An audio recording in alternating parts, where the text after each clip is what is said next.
अस्सलाम वालेकुम फ्रेंड्स। मैं हूं मोहसिन रफ़ा और आप लोग देख रहे हैं 24/7 टीचर्स ऑनलाइन। दोस्तों, क्लास चल रही है जी फाइनेंशियल अकाउंटिंग की और ऑलमोस्ट हमने 10 से ज़ायद क्लासेस इसकी ख़त्म कर ली हैं। दोस्तों, पिछली क्लास तक हम लोगों ने जो फ्लो ऑफ ट्रांजैक्शन या अकाउंटिंग साइकिल शुरू किया था उसको ऑलमोस्ट हमने कंप्लीट कर दिया था। दोस्तों, आज की इस क्लास 12 से हम लोग एक नया टॉपिक शुरू करने जा रहे हैं जिसको हम कहते हैं जी introduction to the financial statements. वैसे तो हमने पिछली क्लास में भी दो फाइनेंशियल स्टेटमेंट्स का जिक्र किया था जिसमें हमने प्रॉफिट एंड लॉस अकाउंट और बैलेंस शीट का जिक्र किया था और मैंने आप लोगों को वो बनाकर दिखाई थी और एंड के ऊपर आपको एक एक्सरसाइज भी दी थी कि आपने जो है ये प्रॉफिट एंड लॉस अकाउंट भी बनाना है और बैलेंस शीट भी बनाना है। एंड आई होप कि आप लोगों ने वो बना ली होगी क्योंकि आप लोग अकाउंटिंग सीखते चले जा रहे हैं और अकाउंटेंट बनने में अब कुछ ही क्लासेस बाकी हैं।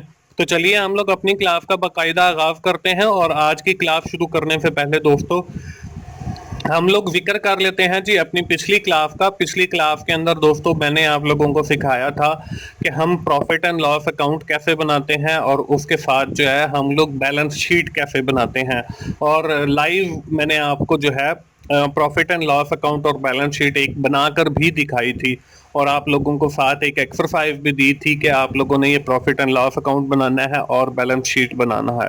दोस्तों, आज की इस क्लास में हम लोग बात करने वाले हैं जी फाइनेंशियल स्टेटमेंट्स के ऊपर कि हमारी फाइनेंशियल स्टेटमेंट्स क्या होती हैं।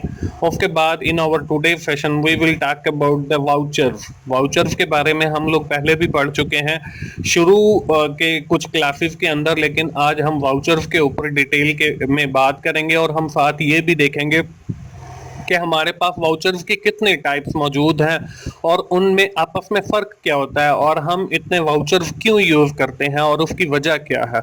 और साथ ही साथ एंड के ऊपर हम लोग देखेंगे कि डिफरेंट काइंड्स ऑफ बिजनेसेस क्या होते हैं।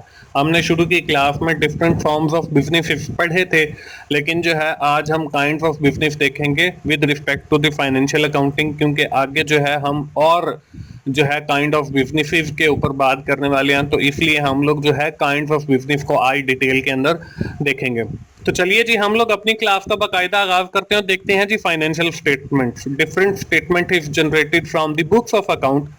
हम लोग जो बुक्स ऑफ अकाउंट प्रिपेयर करते हैं उससे हम डिफरेंट स्टेटमेंट्स बनाते हैं to provide the information to the relevant person, कि हम रेलिवेंट पर्सन को इंफॉर्मेशन दे सकें। उन रेलिवेंट पर्सन्स के अंदर जो है वो इन्वेस्टर भी आते हैं, उन रेलिवेंट पर्सन्स के अंदर हमारे बिजनेस ऑनर्स भी आते हैं, उन रेलिवेंट पर्सन्स के अंदर अगर हमारी कोई कंपनी है तो हमारी उस कंपनी के जो शेयर होल्डर हैं वो आते हैं। तो ये है जी फाइनेंशियल स्टेटमेंट्स, क्योंकि जब भी कोई बंदा मतलब उस बिजनेस को देख नहीं लेता फाइनेंशियली तौर पे कि उससे रेवेन्यू कितना जनरेट हो रहा है, उसको जो है कैश इन फ्लो क्या है, उसकी जो ऑनर इक्विटी है वो कितनी है, ये सारी स्टेटमेंट्स जब तक वो देख ना ले तो this person can not be invested into that business. वो उस बिजनेस के अंदर कभी भी इन्वेस्ट नहीं करेगा। तो दोस्तों हमारे पास 5 किस्म की फाइनेंशियल स्टेटमेंट्स हैं। इसमें जो हमारे पास पहली फाइनेंशियल स्टेटमेंट है उसको हम प्रॉफिट एंड लॉस अकाउंट या इनकम स्टेटमेंट्स कहते हैं। ये पिछली क्लास के अंदर मैंने आप लोगों को बनाना सिखाया था। प्रॉफिट एंड लॉस अकाउंट जो हमारी स्टेटमेंट है ये करती क्या है, it shows the profitability of the business. कि अगर हमने ये देखना हो कि बिजनेस जो है वो प्रॉफिट के अंदर जा रहा है या लॉस के अंदर जा रहा है, तो we have seen the profit and loss account और income statement of that business. हम उस कारोबार के जो है प्रॉफिट एंड लॉस अकाउंट की स्टेटमेंट या इनकम स्टेटमेंट अगर देख लेते हैं तो हमें पता चल जाता है कि ये जो कारोबार है ये प्रॉफिट के अंदर जा रहा है या लॉस के अंदर जा रहा है। तो दूसरी हमारी जो स्टेटमेंट आ जाती है that is known as balance sheet. अब बैलेंस शीट क्या करती है, it shows the financial position of the business, कि what the business owes and what the business own, के कारोबार ने जो है कितनी चीजें उसकी मलकियत हैं और कितनी उसने अभी अदायगियां करनी हैं। ये स्टेटमेंट जो बैलेंस शीट है ये हमें ये बताती है और के साथ हमें जो फाइनेंशियल पोजीशन है बिजनेस की, कि कंपनी के एसेट्स क्या हैं और कंपनी की लायबिलिटीज क्या हैं, तो ये हमें पता चलता है बैलेंस शीट से। तीसरी जो हमारी फाइनेंशियल स्टेटमेंट है वो है कैश फ्लो की स्टेटमेंट। अब कैश फ्लो जो स्टेटमेंट है वो नाम से ही जाहिर है कि कैश फ्लो स्टेटमेंट जो है हमें कैश फ्लो के बारे में बताएगी। और कैश फ्लो जो है उसकी दो अकसाम है, एक कैश इन फ्लो है और एक कैश आउट फ्लो है। कैश इन फ्लो मीन्स कि कितना जो फरमाया है या जो कैश है वो कारोबार के अंदर या बिजनेस के अंदर इन हो रहा है, और cash outflow statement shows that कि कितना जो कैश है वो आउटफ्लो हो रहा है बिजनेस से। तो हम कह सकते हैं कि it shows the cash inflows and outflow of the business, के ये कारोबार की कैश इनफ्लोज और कैश आउटफ्लोज के बारे में हमें बताती है कौन थर्ड स्टेटमेंट जो हमारी कैश फ्लो स्टेटमेंट है। और फोर्थ जो हमारी स्टेटमेंट है वो है owner equity statement. Owner equity statement क्या करती है जी? It shows the owner equity and change in owner equity of the business. ये स्टेटमेंट हमें ये बताती है कि इस कारोबार की ऑनर इक्विटी कितनी है, और उसके बाद अगर उसके अंदर कोई चेंज आया है ड्यूरिंग द फाइनेंशियल ईयर वो कितना आया है। उसके बाद जो हमारी लास्ट फाइनेंशियल स्टेटमेंट बच जाती है दोस्तों वो है नोट्स। नोट्स क्या चीज है जी? These are helpful in providing the separate detail about the above statement। अगर हमारी ऊपर वाली ये जो जितनी भी स्टेटमेंट दी हुई है चार, इनमें कोई एम्बिग्युइटी है, इनमें किसी कोई ऐसा आइटम है जिसकी मजीद और वजाहत की जरूरत है, तो वो जो वजाहत है वो आपको नोट्स की सूरत में मिलेगी।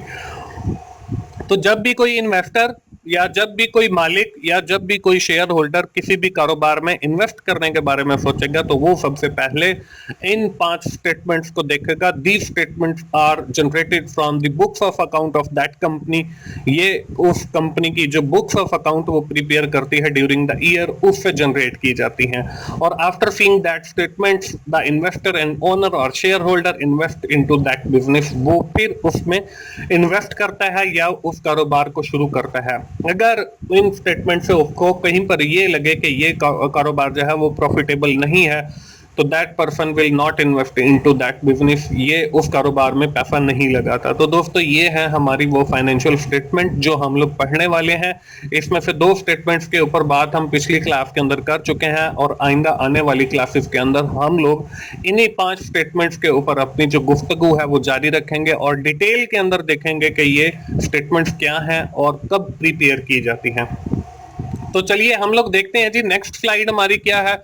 इसमें आ गया जी वाउचर्स। वाउचर्स के बारे में हम लोग पहले भी पढ़ चुके हैं कि voucher is the documentary evidence to record the transaction. किसी भी ट्रांजैक्शंस को रिकॉर्ड करने के लिए हमें वाउचर्स की जरूरत होती है। Voucher is the first document to record entry. के बुक्स ऑफ अकाउंट के अंदर कोई भी एंट्री करने से पहले हमें वाउचर की जरूरत होती है to provide the evidence of that entry और ट्रांजैक्शन।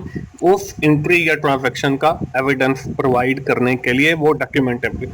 अब हमारे सामने जो है 3 किस्म के वाउचर्स होते हैं। यहाँ पे हमने कुछ अरसा पहले कुछ ट्रांजैक्शंस पढ़ी थी जिसमें हमने कैश और नॉन कैश पढ़ा था। इसी तरह हमारे पास जो है वाउचर भी जो है वो 3 किस्म के हैं। एक सबसे जो पहला वाउचर है that is known as receipt voucher. अब रिसिप्ट वाउचर क्या करता है जी? Receipt voucher is used to receipt of cash. कि हमारा जो रिसिप्ट वाउचर है वो कैश की वसूली के लिए हम लोग यूज करते हैं। Receipt voucher are of 2 types. हमारे पास 2 किस्म के रिसिप्ट वाउचर होते हैं। एक हमारे पास है जी कैश रिसिप्ट वाउचर और एक है जी हमारे पास बैंक रिसिप्ट वाउचर। कि अगर हमने कैश जो है वो कैश की सूरत में रिसीव किया है तो we are using the cash receipts voucher, or if we are getting the cash from the bank then we have used the bank receipts voucher क्योंकि हमने बैंक से पैसों की वसूली की है। उसके बाद जो सेकंड नंबर पे वाउचर की किस्म आती है वो है जी हमारे पास पेमेंट वाउचर। अब पेमेंट वाउचर क्या है जी? Payment voucher is used to pay the payment. पहले जो है हम लोगों ने जो वाउचर पढ़ा है वो हमने क्या वसूली के लिए पढ़ा है। अब जो हम वाउचर पढ़ने जा रहे हैं ये हम अदायगी के लिए पढ़ रहे हैं। तो payment voucher is used to pay the payment. के पेमेंट वाउचर हम लोग यूज करते हैं अदायगी के लिए। Payment voucher is also have 2 types. उसकी भी 2 अकसाम है। The first payment voucher type is the cash payment voucher. कि अगर आपने किसी को कैश की सूरत में जो है वो पैसे की अदायगी करनी है तो then we have use to the cash payment voucher. हम लोग कैश पेमेंट वाउचर यूज करेंगे। और if we are paying some liability through bank कि अगर हम बैंक के थ्रू कोई लाइबिलिटी पे कर रहे हैं तो then we have use to the bank payment voucher. हम लोग जो है वो बैंक पेमेंट वाउचर यूज करेंगे instead of using the cash payment voucher के हम लोग कैश पेमेंट वाउचर यूज करें। तो ये हमारा रिसिप्ट वाउचर हो गया और पेमेंट वाउचर हो गया। तो रिसिप्ट वाउचर जो है वो हम लोग यूज करते हैं पैसों की वसूली के लिए, और वो पैसों की वसूली जो है वो बैंक की सूरत में भी हो सकती है और कैश की सूरत में भी हो सकती है। और जो पेमेंट वाउचर है वो हम लोग यूज करते हैं जी अदायगी के लिए, और वो हमारी कैश की सूरत में भी अदायगी हो सकती है और हमारी बैंक की पेमेंट के थ्रू भी अदायगी हो सकती है। तो ये हमारी दो अक़साम हो गई। अब तीसरी जो हमारी वाउचर की किस्म है वो है जी हमारी जनरल वाउचर। अब जनरल वाउचर क्या है, वो इन दोनों से और डिफरेंट है। General voucher is used to record the transaction that do not affect cash और बैंक। अब जनरल वाउचर उस ट्रांजैक्शन को रिकॉर्ड करने के लिए इस्तेमाल किया जाता है जो हमारा ना तो कैश को इफेक्ट कर रहा हो ना तो हमारी बैंक को इफेक्ट कर रहा हो। तो हम लोग जो है in this type of transaction we have use the general voucher. हम लोग जो है जनरल वाउचर का इस्तेमाल करते हैं। तो दोस्तों ये हमारे वाउचर हो गए, उनकी तीन अक़साम हो गई। उसमें हमारे पास रिसिप्ट्स वाउचर है जो हम कैश या बैंक की वसूली के लिए इस्तेमाल करते हैं। उसके बाद हमारे पास पेमेंट वाउचर है जो हम अदायगी के लिए इस्तेमाल करते हैं, वो भी कैश और बैंक की सूरत में हो सकता है। और then we have use to the general voucher which not effect the payment receipt voucher and the payment voucher, जो इन दोनों को इफेक्ट ना करे तो then we have use to the general voucher. इस वक्त हम लोग जर्नल वाउचर का इस्तेमाल करते हैं। अगली स्लाइड देख लेते हैं जी। अगली स्लाइड क्या है जी, इसमें हम लोग देखते हैं कि हमारे पास दो कारोबार की अक़साम है।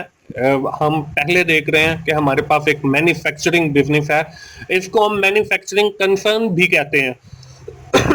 उसके अंदर जो है हमारी जो सेकंड टाइप ऑफ बिजनेस है वो आ रही है जो ट्रेडिंग बिजनेस, या इसको हम ट्रेडिंग कंसर्न भी कहते हैं। अब मैन्युफैक्चरिंग बिजनेस क्या है? मैन्युफैक्चरिंग बिजनेस जो है a business in which business purchase raw material and make new product, कि ऐसा कारोबार जिसके अंदर कोई भी जो है वो रॉ मटेरियल परचेज करे और उससे फिर नई चीजें बनाए, प्रोसेसिंग इट, उस रॉ मटेरियल को प्रोसेस करके। This type of business is known as manufacturing business. जैसे मैं ये कहता हूं कि एक कंपनी जो है वो गंदम खरीद करती है, देन प्रोसेस इट, उसको प्रोसेस करती है और फिर उससे आटा बनाती है, फ्लोर बनाती है। तो this type of business is known as manufacturing business, क्योंकि उन्होंने सबसे पहले रॉ मटेरियल परचेज किया इन शेप ऑफ व्हीट, गंदम की सूरत में, देन प्रोसेस इट, और फिर उसको प्रोसेस किया है और फिर उससे जो है आटा यानी फ्लोर बनाया है। तो this type of business is known as manufacturing business, कि वो जो कंपनी है वो मैन्युफैक्चरिंग बिजनेस के अंदर इन्वॉल्व है। उसके नीचे देखें दोस्तों लिखा हुआ है जी प्रॉफिट एंड लॉस अकाउंट या इनकम स्टेटमेंट। अब जब मैन्युफैक्चरिंग बिजनेस आता है तो उस वक्त हम लोग बनाते हैं जी प्रॉफिट एंड लॉस अकाउंट। उसके बाद हम लोग बात करते हैं जी trading business, business who purchase readymade goods and sell it, जो मतलब बनी बनाई अशिया लेते हैं और फिर उनको सेल करते हैं। This type of business is known as trading business. इस कारोबार को जो है हम लोग ट्रेडिंग बिजनेस कहते हैं, मतलब रेडीमेड बनी बनाई चीजें लेना और उसको फिर सेल करना। अब इसकी एग्जांपल क्या हो सकती है? इसकी एग्जांपल ये हो सकती है कि जैसे हमारा मोटरसाइकिल का शोरूम है जी। अब मोटरसाइकिल का जो शोरूम है, अब मोटरसाइकिल हम खुद तो नहीं बनाते हैं, हम लोग बनी बनाई लेते हैं और वो फाइनल प्रोडक्ट होती है और उसको आगे हम सेल आउट कर देते हैं ना मार्जिन और प्रॉफिट, कि हम उसे प्रॉफिट के ऊपर आगे सेल आउट कर देते हैं। इस टाइप का जब बिजनेस होगा, मतलब ट्रेडिंग कंसर्न होगा या ट्रेडिंग टाइप का बिजनेस होगा, तो इसके अंदर हम लोग बनाते हैं ट्रेडिंग अकाउंट।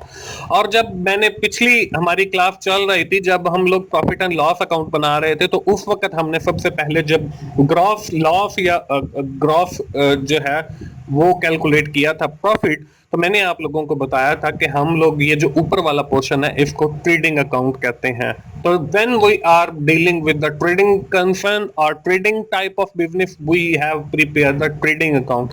तो देन हम ट्रेडिंग अकाउंट बनाते हैं and we are dealing the manufacturing business. जब हम लोग मैन्युफैक्चरिंग बिजनेस के साथ डील कर रहे होते हैं तो then we have to prepare the profit and loss account. उस वक्त हम प्रॉफिट एंड लॉस अकाउंट बनाते हैं to know about the net profit और नेट लॉस, जब ताकि हमें जो है वो नेट प्रॉफिट और नेट लॉस का पता चल सके। तो दोस्तों ये हमारी डिफरेंट काइंड्स ऑफ बिजनेस हैं, शुरू में भी हमने देखी थी, उसमें हमने फुल प्रोप्राइटरशिप, पार्टनरशिप और कंपनी के हवाले से देखा था।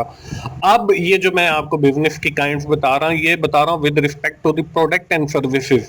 इसमें आपकी मैन्युफैक्चरिंग कंसर्न है और उसमें आपकी ट्रेडिंग कंसर्न है। जब हम मैन्युफैक्चरिंग की बात करेंगे तो ये लोग रॉ मटेरियल परचेज करके फाइनल गुड्स बना के उसको सेल आउट करते हैं। जब हम ट्रेडिंग कंसर्न की बात करेंगे तो ये रेडीमेड चीजें, मतलब बनी बनाई गुड्स लेकर उनको सेल आउट करते हैं। अब मैन्युफैक्चरिंग बिजनेस के लिए हम लोग प्रॉफिट एंड लॉस और ट्रेडिंग बिजनेस के लिए हम लोग ट्रेडिंग अकाउंट बनाते हैं। तो दोस्तों ये हमारी हो गई जी काइंड ऑफ बिजनेस।